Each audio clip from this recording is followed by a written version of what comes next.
For what purposes, gentleman from California, seek recognition?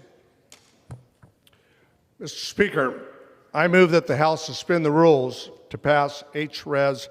1130, expressing the support for the sovereign decision of Finland and Sweden to apply to join the North American Treaty Organization, otherwise known as NATO, as well as calling on all members of NATO to ratify the protocols of accession swiftly as amended.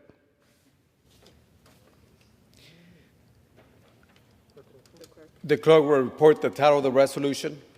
House Resolution 1130, resolution expressing support for the sovereign decision of Finland and Sweden to apply to join the North Atlantic Treaty Organization, NATO, as well as calling on all members of NATO to ratify the protocols of accession swiftly. Pursuant to the rule, the gentleman from California, Mr. Costa, and the gentleman from Ohio, Mr. Turner, each will control 20 minutes. The chair now recognizes the gentleman from California, Mr. Costa. Mr. Speaker, I ask unanimous consent that all members have 5 legislative days in which to revise and extend their remarks and extraneous material on House Resolution 1130 as amended. Without objection. I yield myself such time as I may consume. The gentleman from California, Mr. Costa, is recognized. Mr. Speaker, I rise today in support of Chairman Keating's resolution expressing support for the sovereign decision of Finland and Sweden to apply for the North Atlantic Treaty Organization, also known as NATO, and calling on all members of NATO to swiftly ratify the protocols of accession. Since Russia's invasion in February of this year on Ukraine, the world has changed. The attack on the Ukraine has been watched as Vladimir Putin ordered his military to march through Ukraine, brutally attacking civilians and civilian infrastructure. It's exceptionally clear that his senseless aspirations, imperial aspirations, go far beyond the Donbass and even the Ukraine in its entirety. As a matter of fact, he has stated such. In response to our transatlantic allies and partners have had completely to rethink, as is clear, the security postures and tighten our ranks to counter global challenges. In response to the Russian Federation's unthinkable aggression in Ukraine, Sweden and Finland, both long-term security partners of the United States and NATO as a whole, have made a sovereign decision throughout their countries, a decision to apply for NATO membership. This did not come about easy or automatic.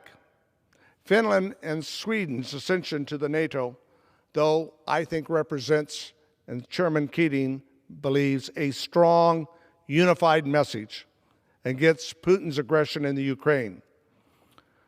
And this would support peace and the values that we all adhere to in the NATO alliance.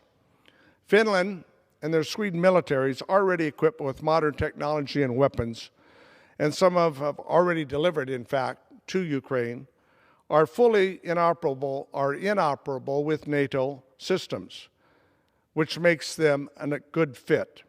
Additionally, NATO's land border with Russia will now allow significantly more territory, thereby acting as a greater deterrence to Russian threats and aggression.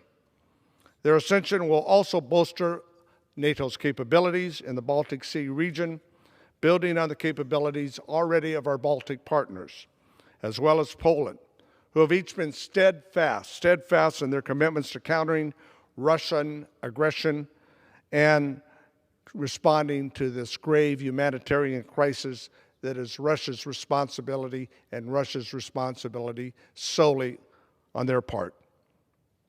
For this decision, Finnish President Niinisto has rightly said, Vladimir Putin looks in the mirror and he has only himself to blame. Putin's entire warfighting efforts, the bombings, the airstrikes, the ground movements, have been counterproductive.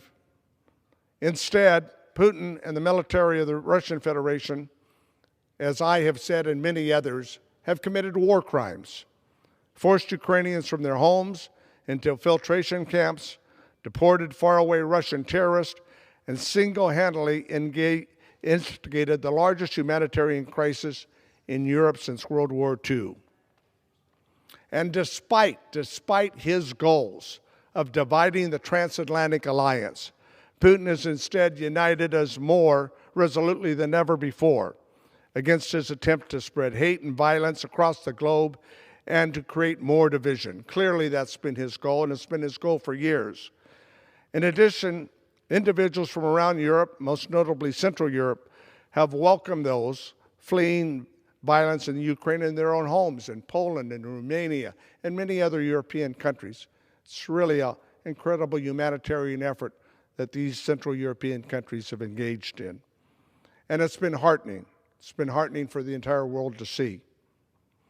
Bearing the events of the last few months in mind, this resolution expresses not only the support for Finland and for Sweden's monumental decision to apply for NATO membership.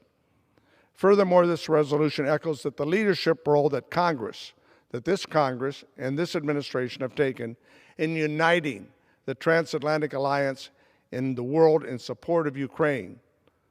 This did not happen overnight.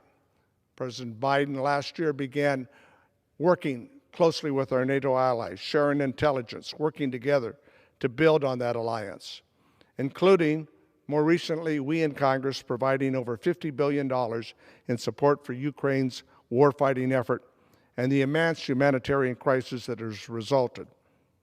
These funds have been crucial in ensuring that Ukraine can continue their fight, and it has provided leadership for our other European allies to do the same.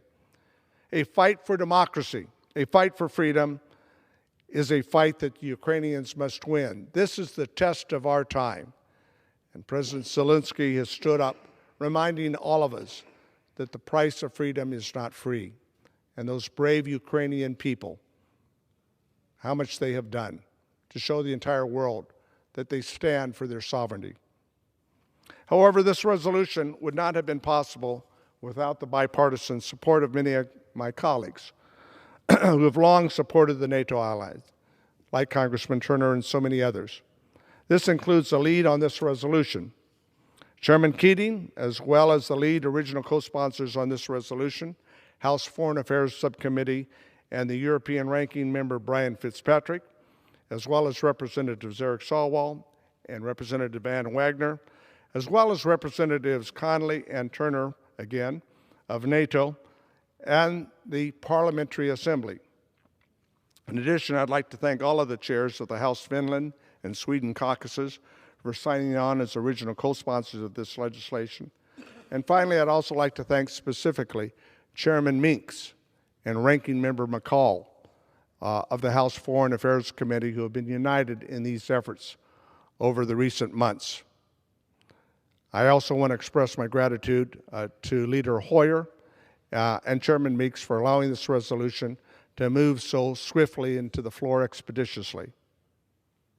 Through this resolution, the House will loudly and clearly welcome Finland and Sweden into the NATO alliance, a clear sign of transatlantic unity in response to Vladimir Putin's brutal ambition.